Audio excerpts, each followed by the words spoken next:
Good morning sa lahat. Tara, basa na tayo nating libro guys. Magandang balita, Biblia. Today is 11 March 2024. Nandito na tayo sa aklat ng Awit, chapter 93. Ang Diyos ang Hari. Pakisabayan ako ng basa para pareho tayo dito matuto.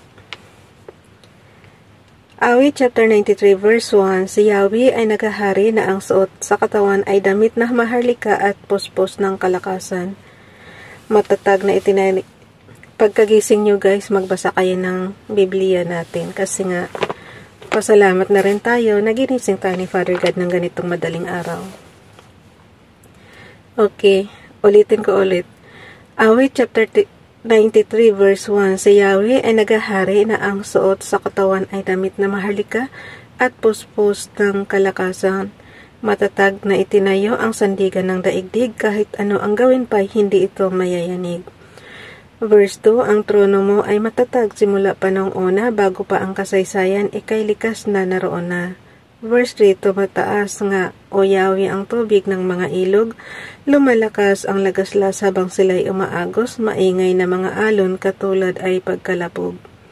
Verse 4, parang tubig na marami, ang buhos ay parang kulog, malakas pa kaysa alon ng dagat na mayroong onos, higit pa sa mga ito si Yahweh na dakilang Diyos. Verse 5, walang hanggan, O Yahweh, ang lahat ng tuntunin mo, sadyang banal at matatag, ang sambahang iyong templo. Diyos ang siyang husga sa lahat. Awit chapter 94 verse 1, karapatang magparusa, O Yahweh, ay taglay mo, ipakita mo ngayon ang karapatang ganito. Verse 2, tumayo ka at sa lupa'y igawad ang iyong hatol. Ang hambog ay hatulan mo ng parusang nauukol. Verse 3, hanggang kailan kaya Yahweh magagalak ang masama? Hanggang kailan ibabantog ang kanilang mga gawa? Verse 4, gaano bang katagal pa ang masamay maghahambog upang sila'y magmalaki sa kanilang gawang buktot. Buktot is what is this?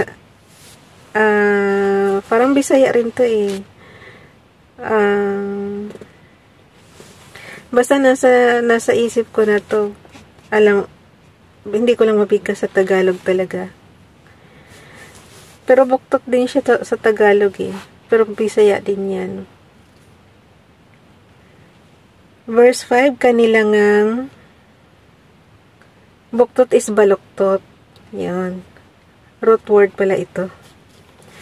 Verse 5, kanilangang nilipol itong mga hinirang mo, Yahweh, inaapi nila ang taong tinubos mo. Verse 6, ang mga olila, balot mamamayan ng ibang bansa, pinapatay nila ito at kanilang pinupuksa.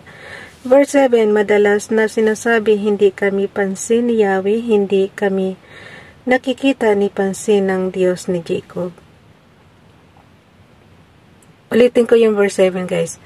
Madalas na sinasabi, hindi kami pansin ni Yahweh, hindi kami nakikita ni pansin ng Diyos ni Jacob. Verse 8, unawain ninyo bayan kayong kulang ang isipan, hanggang kailan padurunong kayong mga taong mangmang. Verse 9, itong Diyos na lumikha nitong ating matatainga, akala ba ninyo'y bingi na at hindi makakita? Verse 10, sa lahat ng mga bansa, di ba siya ang hahatol? Di ba siya ang guro nila pagkat siya ang marunong?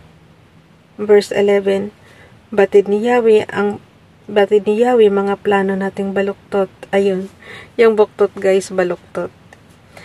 Batid ni Yahweh mga plano nating baluktot, katulad lang ng hininga, madaling malagot. Verse 12, mapalad ang mga taong tumatanggap ng pangaral, silang sa iyo'y tumatanggap ng turo sa kautusan. Verse 13, pagkat sila'y magdaranas ng kapahingahan, hanggang yaong masamang mahulog sa kanilang hukay. Awit chapter 94 verse 14, mga lingkod ni Yahweh ay hindi niya iiwanan, itong mga hirang niya ay hindi niya tatalikdan. Verse 15, mababalik sa matuwid ang ganap na katarungan, diwang ito ang susundin ng tapat ang pamumuhay. Verse 16, sino kayang kakampi ko sa pagbaka sa masama? Sino ngayon ang babaka sa masama nilang gawa? Awit chapter 94 verse 17, O Yahweh, kung ako nga ay hindi mo tinulungan, akin sanang kaluluwa ay naroon na sa libingan. Verse 18, kapag aking nagunitang ang paa ko'y dumudulas, dahilan sa pag-ibig mo, O Yahweh, ako'y tumatatag. Verse 19, kapag ako ay ginugulo ng maraming suliranin, ang wagas na pag-ibig mo ang umaaliw sa akin.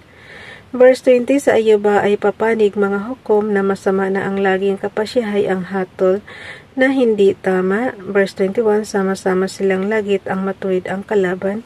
Ang hatol sa walang sala ay hatol na kamatayan. Verse 22, ngunit ikaw, O Yahweh, ang sa akin nagtatanggol, ikaw na aking Diyos, ang matibay na kanlungan. Awit chapter 94 verse 23, sa masamang gawa nila ay Diyos ang gaganti, lilipolin niyang lahat, pagkat sila di mabuti, ang wawasak sa kanila ay ang Diyos na si Yahweh. Awit ng pagpupuri kay Yahweh. Awit chapter 95 verse 1, tayo na't lumapit kay Yahweh na Diyos, siya ay awitan ang batong kublihan, ating ngang handugan, masayang awitan. Verse 2, tayo na't lumapit sa kanyang presensya na may pasalamat. Siya ay purihin ng mga awiting may tuwa at galak.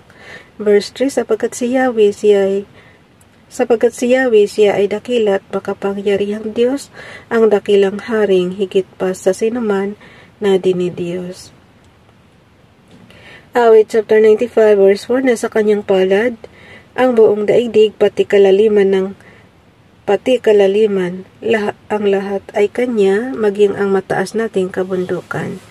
Verse 5, kanya rin ang dagat at pati ang lupa na kanyang nilalang. Verse 6, tayo na't lumapit sa kanya, sumamba at magbigay galang, lumuhod sa harap ni Yahweh na siyang sa ate may lalang. Verse 7, siya ang ating Diyos, at tayo ang bayan sa kanyang pastulan, mga tupang kanyang inaalagaan, at ngayon, kanyang salita'y ating pakinggan. Verse 8, iyang inyong puso'y huwag patigasin tulad ng ginawa ng inyong magulang nang nasa Meriba sa ilang ng masa.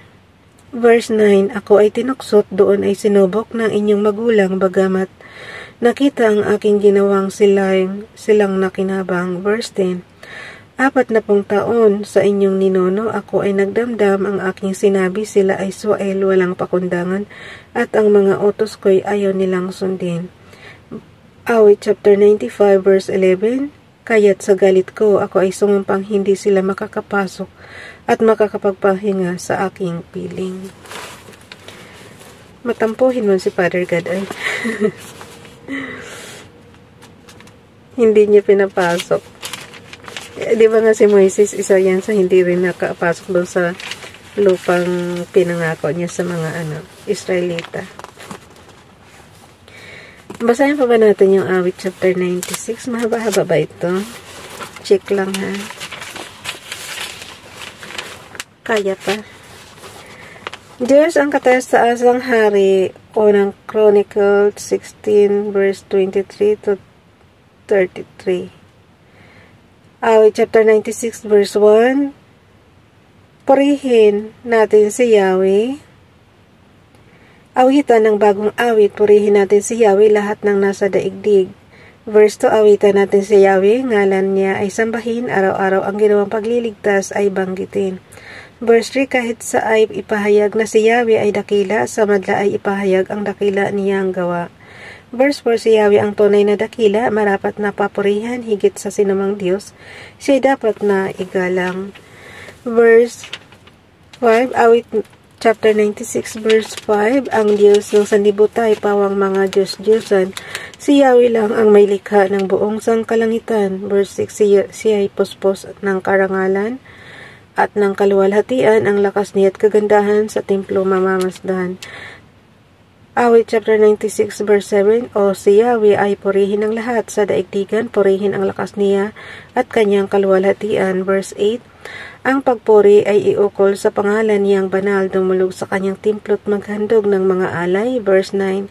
Kung si Yahweh ay dumating sa likas niyang kabanalan, humarap na nanginginig ang lahat sa sanlibutan. Verse 10. Si Yahweh ay siyang hari.